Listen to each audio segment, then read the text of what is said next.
Good morning to everyone that's joining us. I'm Brandy Stitt, the program director for the Women's Business Center in Kansas City, and we're happy to have you for our weekly Women Wednesday Entrepreneur Series. Today, we are very pleased to have our friends at Lever One back with us. They actually started this journey with us when we started hosting these webinars last spring as part of our new COVID-related business programming. So we're happy to have them back today. Today, we're going to focus on how to process and claim tax credits. Our presenters will be Greg Chapman, Controller for Lever One, and Danielle Bearden, Director of Human Resources for Lever One. A couple housekeeping items. We will be recording this session. This session's recording will be posted on the Women's Business Center's YouTube channel. I will share the link to the YouTube channel in the chat box, so certainly feel free to check that out.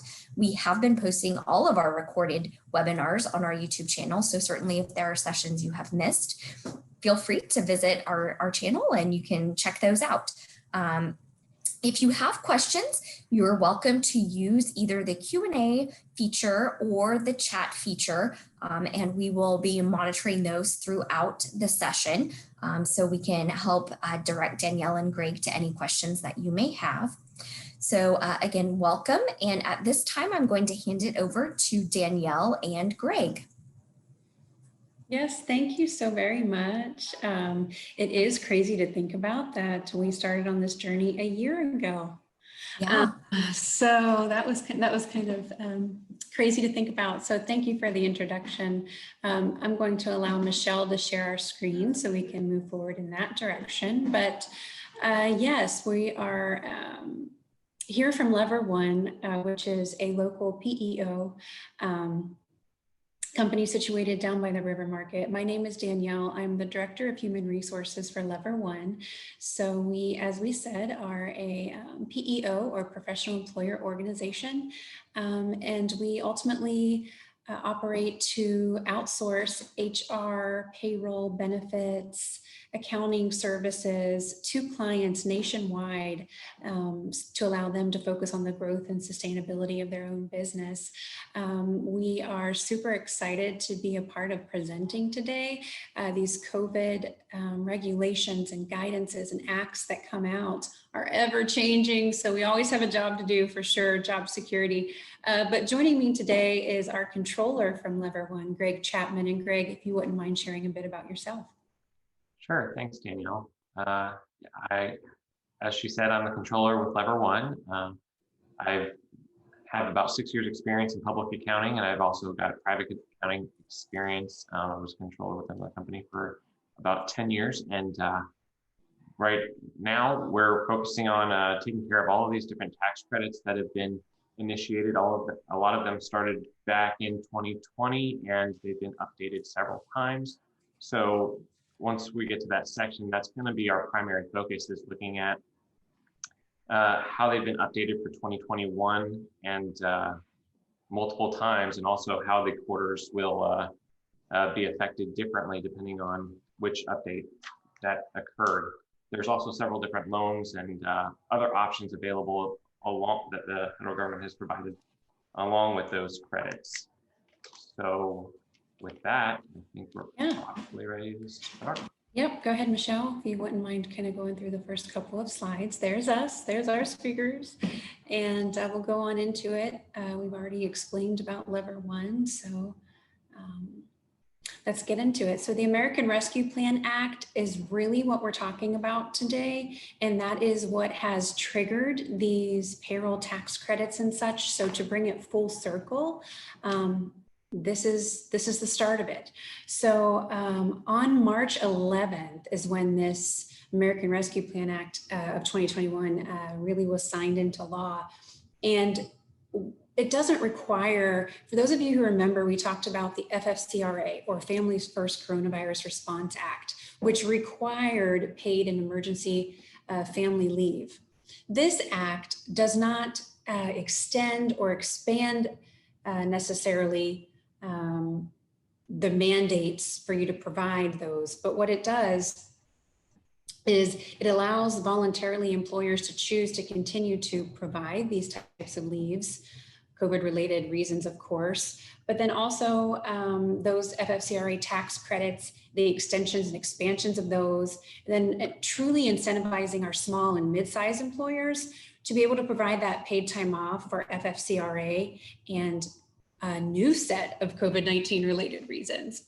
But essentially, the American Rescue Plan Act covers paid leave, COBRA, unemployment, an employment retention credit, and some small business aid, just to name a few of what we'll be talking about today. So the ARPA or ARPA, sometimes is how we refer to it, extends these credits through September 30th.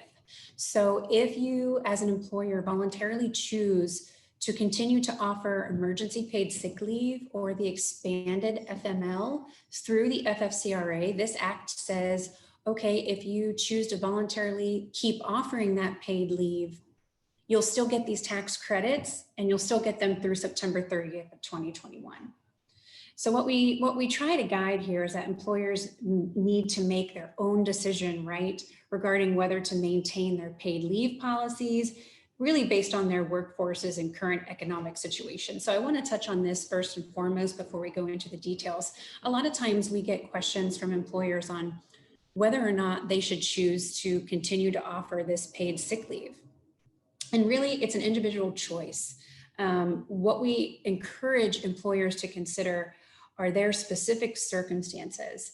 Really take into account the industry, geographic region, company culture, maybe there are competitive needs and other similar factors. But the number one area we always really want to recommend to employers is the severity of disease in your region. So all of those take into account to help you decide as an employer whether or not you want to continue to offer this paid sick leave. It's completely voluntary. However, what we will say is if you choose to offer this leave, we highly recommend it be considered and offered rather consistently, so to all staff as well. So the FFCRA had two major provisions. It was the Emergency Paid Sick Leave Act and the Emergency Family Medical Leave Act. And so when we look at the new ARPA Act, it says, okay, so we had 6 reasons you could, as an employer, pay out expanded paid sick leave and FMLA.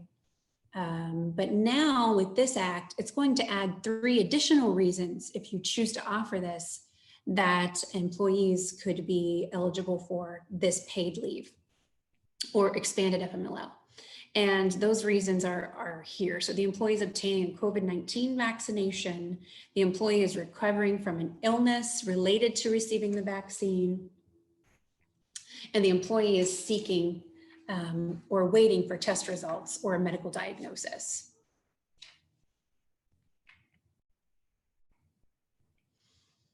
So the ARPA also reset the 10-day limit for these tax credits for paid sick leave. So any days an employee took before that date of April 1 will not count toward the cap following that date. So it basically resets it. And the tax credit is now only eligible to those staff members who offer this paid leave in a manner that certainly doesn't discriminate of those employees who are highly compensated or full-time status. So again, recommendation is if you're going to choose to offer this leave, to do so for all staff and do so consistently. So a portion of this leave, as we talked about, covered COBRA continuation coverage. And so, or I shouldn't say leave, the act rather. And so what this COBRA continuation coverage means is that really anyone who was eligible for COBRA continuation due to COVID is now possibly qualified for a subsidy of 100% of the premiums eligible through the COBRA side. So from April through September, free COBRA coverage is available to employees and maybe their covered family members who've lost group health insurance due to an involuntary termination or even a reduction in hours. So this subsidy does not apply to those who voluntarily quit their employment. And again, these are COVID related, right? And individuals covered by COBRA during this period will not be charged for any of those premiums. And within 60 days of April 1st, we can expect a notice of a special enrollment period being sent to all eligible participants.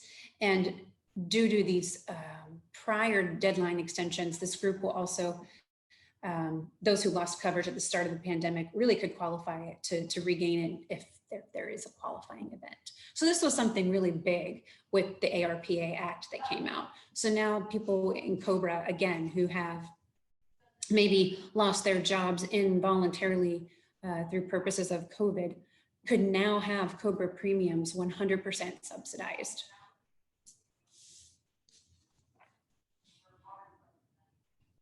So on this area of the Act, it talks about the employee retention credit updates. And I'm going to volley this to Greg just to kind of touch on this a little bit as we move forward to explaining just a base level of what this may mean. Sure. So the employee retention credit, really it's been updated several different times.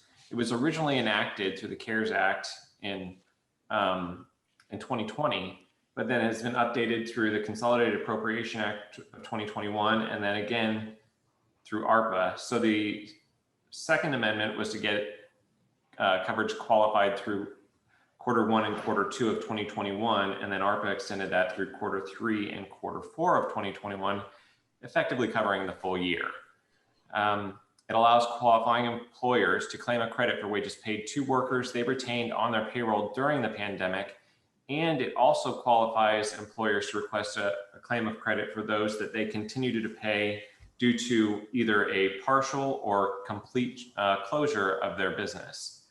We're going to focus primarily on the updates for 2021, but I will say for 2020, there is still the ability to go back in and amend returns, which we'll talk about later, for 2020 and recover that credit retroactively.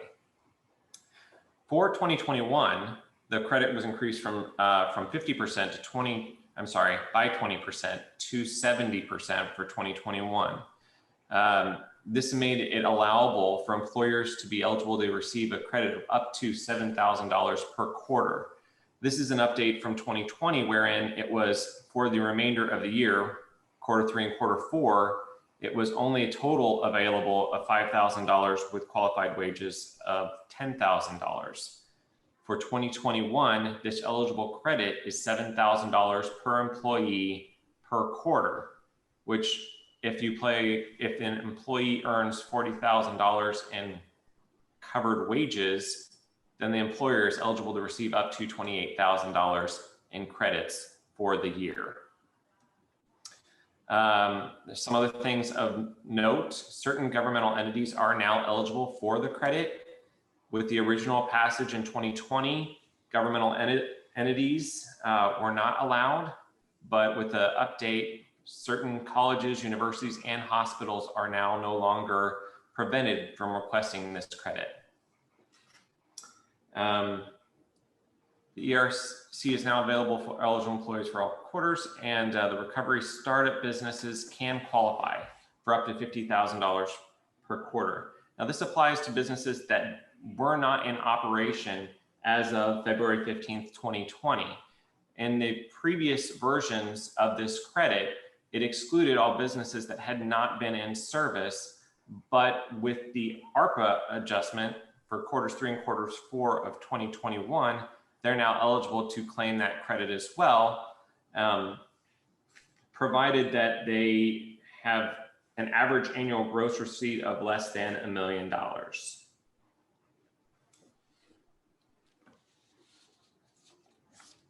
Now, who is eligible for this credit?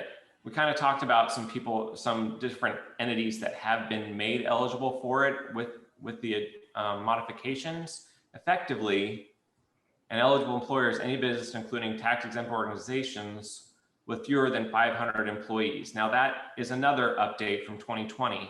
Originally, it was if you had only 100 employees. So this vastly expands the reach of this credit to up to 500 employees. And it used to limit it if you were paying employees during a closure or partial closure, and now that's increased to the 500 employees. An eligible employer can also include certain governmental entities that we talked about earlier, colleges, universities, and hospitals. Self-employed individuals are also eligible for similar tax credits. Some other employers that are eligible, which would normally not be eligible, are severely distressed employers. And what would exclude them would be the 500 employee limitation. It does not apply if they can substantiate up to 90% decline in gross receipts for quarters 3 and quarters 4 of 2021. So this vastly expands the employers eligible for this credit and the number of employees that they can apply for. One other important note is that businesses that are associated with PEOs or other payroll processors, they are evaluated at the client level. So that means if a PEO has several different clients underneath them, which would add up to over the 500 employee limit, they are not evaluated on the combined PEO, but actually on their individual businesses.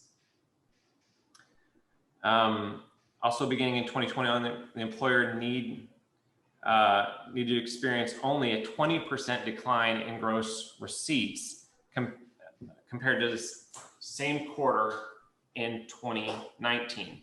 So what's interesting about how they've amended it with the recent updates is it used to be you would have to look at, for example, quarter 4 of 2020 and look at quarter 4 of 2019 and compare your gross receipts. And at that, for 2020, the gross reduction had to be up to at least 50% of revenue.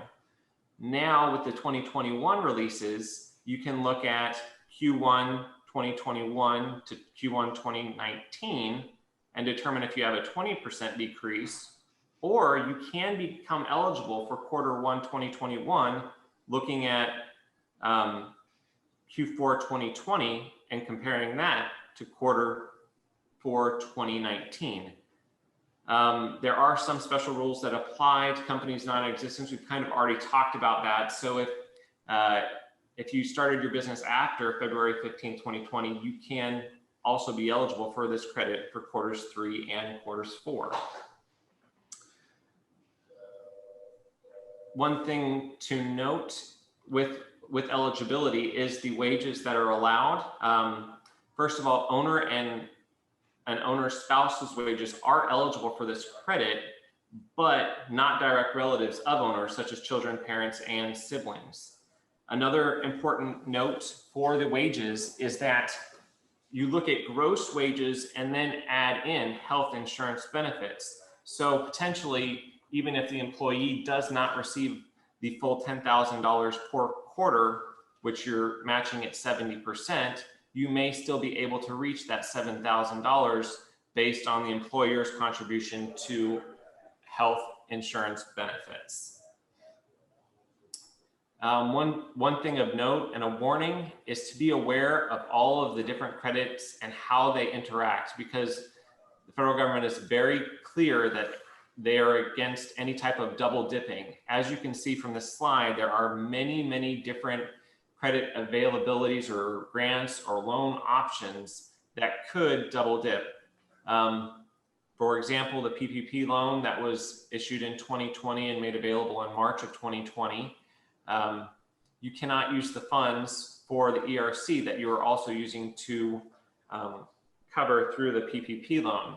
We've also talked about FFCRA. I'm not going to go through all of what these are, but as you can see there's an extensive amount of assistance that the federal government has made available, but they want to make sure that you're not double dipping and taking the credits multiple times with different options.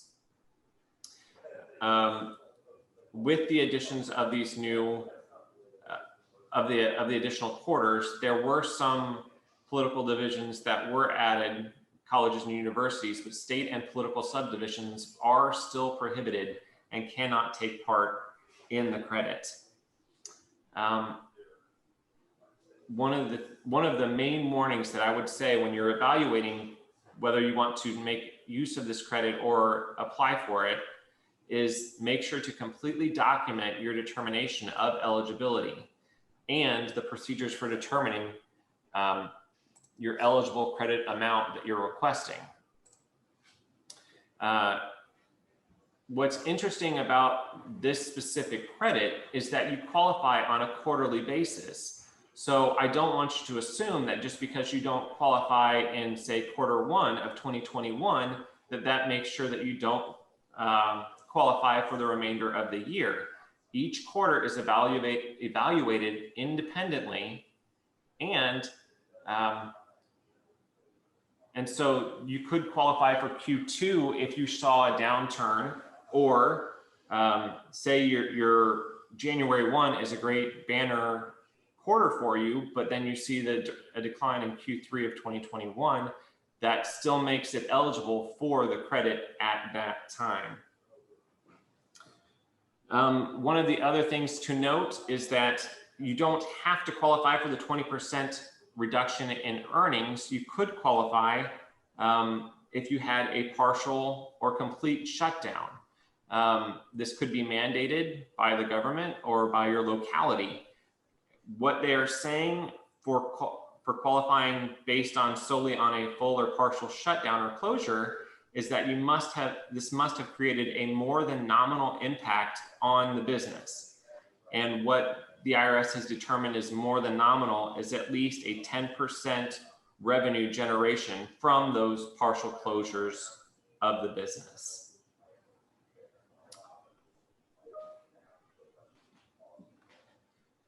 Now we're going to kind of talk about some other potential options for receiving assistance from the federal government other than ERC. One of those for small businesses is the PPP loan. The reason that we're bringing this back up again is because there is the additional for a second draw potential for small businesses, specifically associated with restaurants and other food and beverage industries, but they can apply for a second draw of up to $2 million. That's down from the $10 million originally. Some of the qualifying events to be able to take this second draw is you must have less than 300 employees. You have to see at least a 25% reduction in gross receipts in first, second, or third quarter of 2020 relative to your quarter 2019's.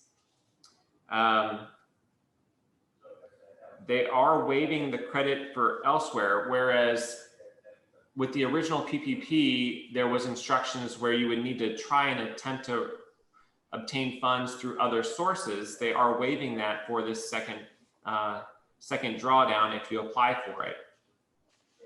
And this option for the second drawdown has been extended to May 31st, 2021. So if you're looking into considering obtaining a second draw on the PPP loan, then you need to do that, evaluate that in short order.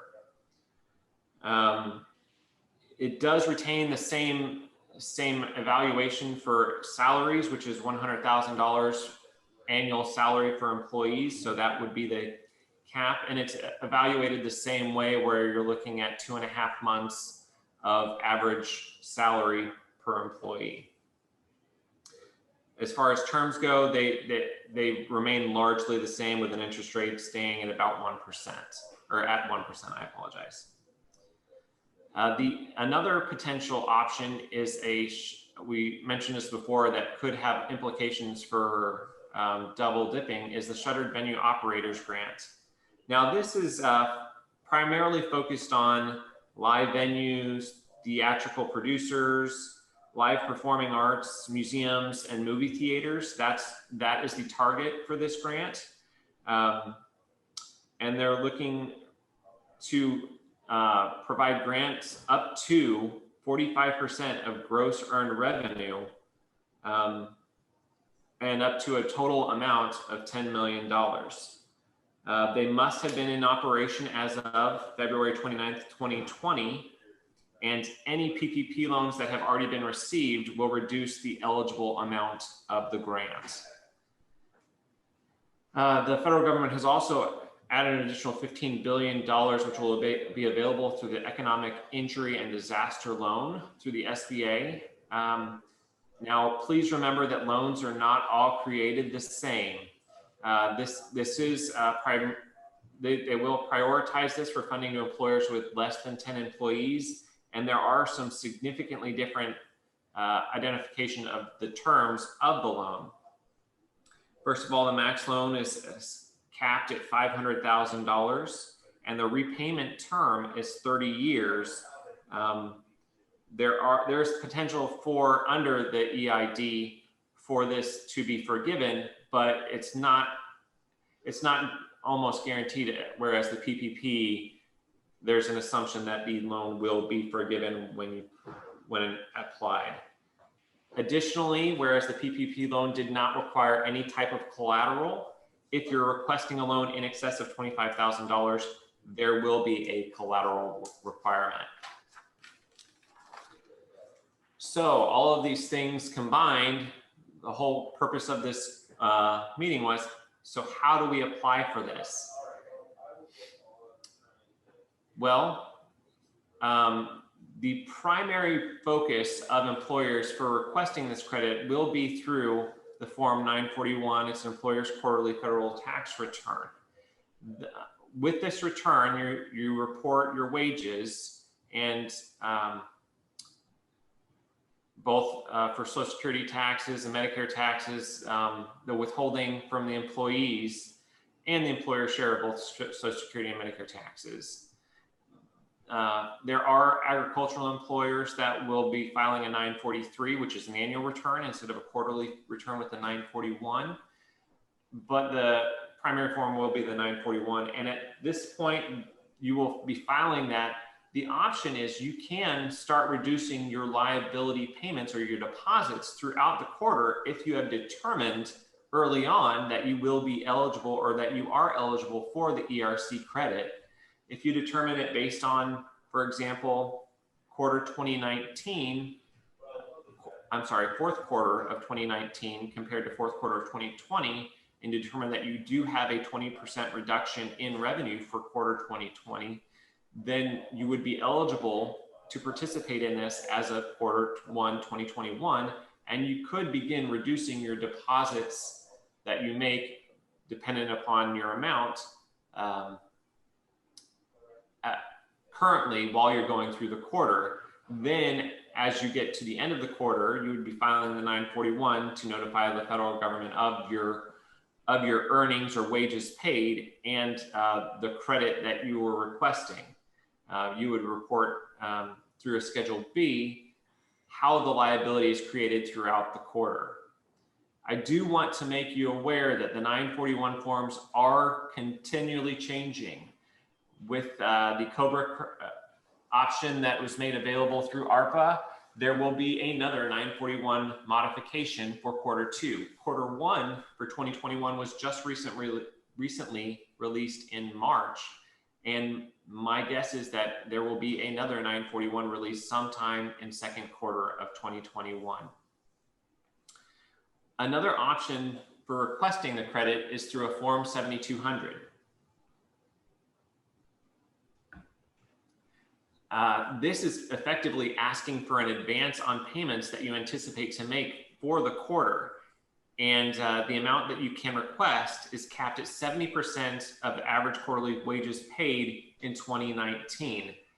I think that the intention was just to make sure that you're not requesting more than what you would be eligible for by the end of the quarter. These payments will be included in the quarterly 941 filing, which will reduce the available refundable credit. So what that is saying is that when you file this Form 7200, you're effectively saying, please send me the money up front so that I can cover the wages that I'm currently paying. And then when you file the 941, there will be a reconciliation where you show, I would be eligible for credits of $50,000 for example, but I requested an advance payment of up to $45,000. And so there will be a reduction of what would then be refundable of only the remaining $5,000, for instance.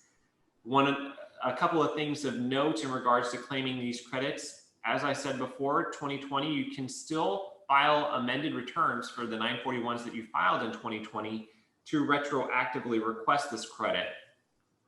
You would file that through a 941X.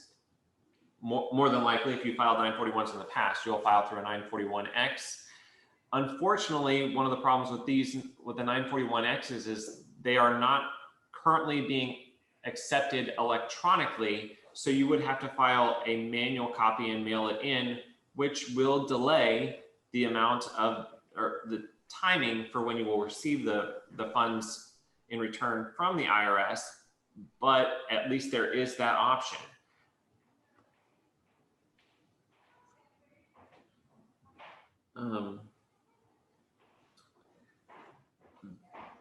There are several different lines on the 941 that identify where credits are available. And I don't want to go into detail specifically of which lines those are, because as I said, the 941 is changing. But what you would do is you would determine the eligible wages, which are defined by the IRS as just gross wages that don't exceed $10,000, and then use the percentage matching available amount for 2020. That would be 50% for the year, so an eligible amount of $5,000. Whereas for all remaining quarters, all quarters of 2021, you'd be able to match the 70% of the $10,000 per quarter, and that would be available for all employees under that 500 employee maximum amount. After that, you'd add in any health insurance benefits, or I apologize, you'd use the wages plus the benefits to determine the credit available. Then it's just a matter of aggregating that total and putting it on the line 941 to request the credit. That's effectively how you would file and claim a credit for the 940 for the ERC. The other available loans or credits that I discussed all have applications, and those can be found through the SBA for the PPP loan and for the EIDL loan, and the other credit is available through the federal government. And that is how you would get those credits applied for. That's a lot. Do we have any questions on all of that before we kind of move into some frequently asked questions we've seen coming up on all of the FFCRA and ARPA extensions? I don't see any in the chat, but I just want to take a moment to see if anyone has any questions, because that can be super confusing, a lot of intertwining parts there. If anyone has additional questions, we always welcome you to email info@lever1.com. We'll make sure we get your questions answered as timely as we can there. So we'll go ahead and move forward. So now that the FFCRA paid leave provisions are expired, how should companies handle the coronavirus related absences? And so this is something we had talked about prior, totally voluntary. Go ahead and move to the next slide, Michelle. While the requirement to provide this paid leave is expired, the need for these absences continues. We just have to make sure that each company takes the steps and makes the decisions that correlate with their circumstance. Again, take into consideration the severity of the disease or virus, I should say, in their region. Really be able to be flexible for those staff members who might become ill or care for a family member who is ill. And when determining, whether to continue providing this FFCRA-like leave. And then determine what other leave options are available. So if you choose as an employer to not continue on with this leave, what are you going to do to provide that flexibility to your staff to make sure that those leave options are available? We might consider extending PTO or allowing kind of employees to go PTO in the negative, if you will, and then having a plan, to kind of make up those lost hours further on in their employment. You may choose to have what we call as a sick leave or a PTO kind of donation policy, if you will. This is where staff members will donate their PTO balance to help support an ill staff member who may not have any PTO left who is out and maybe experiencing COVID complications, either with themselves or a loved one or a family member. There's just a couple options we know are out there to help you be flexible, but yet accommodating to the staff absences because they are bound to continue, certainly. And then a caveat to that, always consider your state COVID specific and other paid state laws. Right now, we have a growing number of jurisdictions that have adopted paid sick leave and paid family leave mandates. So they are mandating that the state provide this leave rather than leaving it voluntary. I know some of those as of today would be California, New York, Washington. I feel like there were a couple more.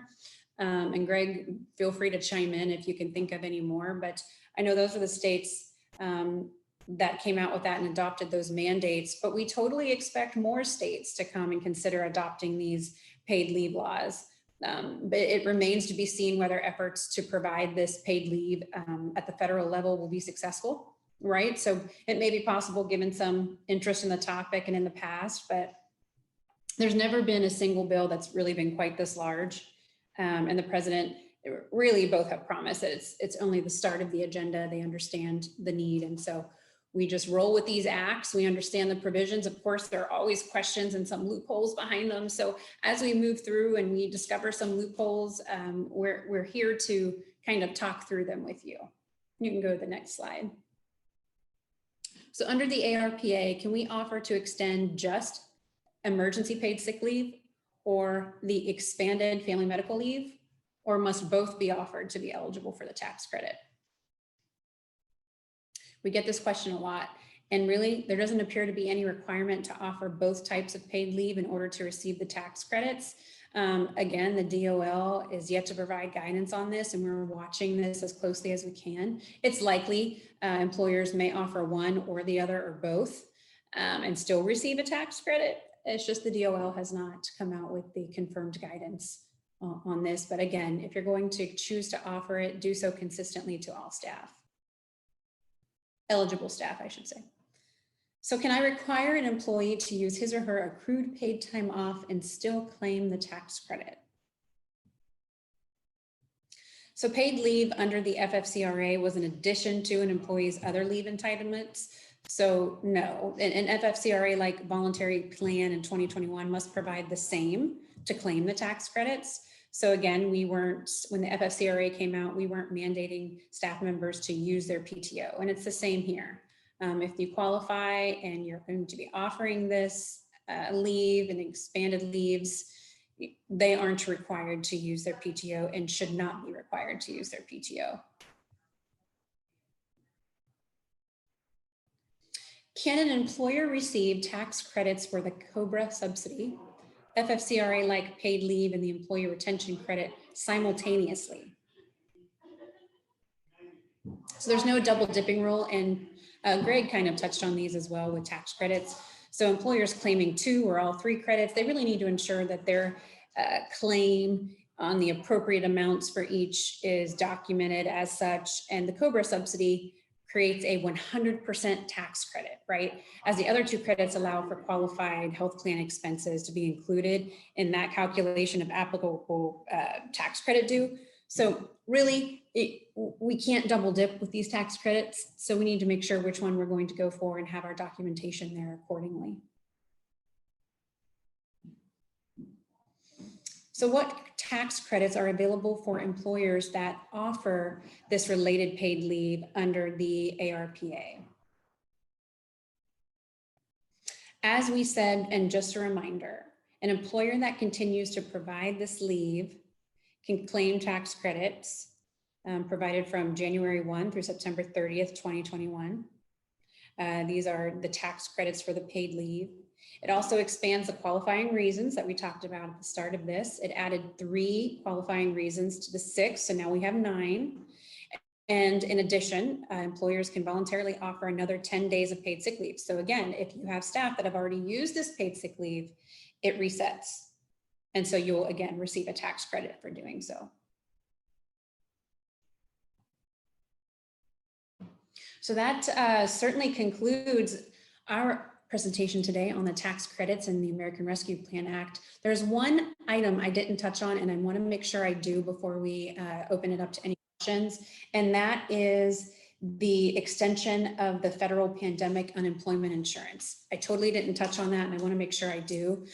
This act expands and remains the unemployment assistance at $300 a week through September 6, 2021. So just an FYI on that. It increases the total number of weeks from 50 to 79 for individuals that don't qualify for regular benefits. And there has been no changes to eligibility to benefits for individuals that don't qualify. So you can expect that. And of course, that's something to let staff know that they're going to extend through September 6th, those unemployment assistance at another $300 a week. So any questions we may have? I know that was a lot of information that we kind of volleyed everyone's way, and we welcome any questions that anyone may have at this time. Otherwise, and again, feel free to type them in the chat. Otherwise, if you think of some after the fact, please do feel free to email info@lever1. We're more than happy to help you out. There's probably not a question we haven't received yet. So if we can be at all a resource to you, we'd love to be. So. Great, thank you so much, Michelle, who's managing the screen. Yeah. Danielle and Greg for your presentation. Again, if you have any questions, feel free to email them at info@lever1.com. We did record this session, and in the chat, I did share our link to the Women's Business Center's YouTube channel where you'll be able to access this recording. It generally takes us a couple days to edit and get it uploaded into YouTube. So hopefully by early next week, you should see it. And certainly, thanks again, Michelle and Greg and Danielle. Thanks so much for a great presentation. And thank you all for joining us today, and have a great day.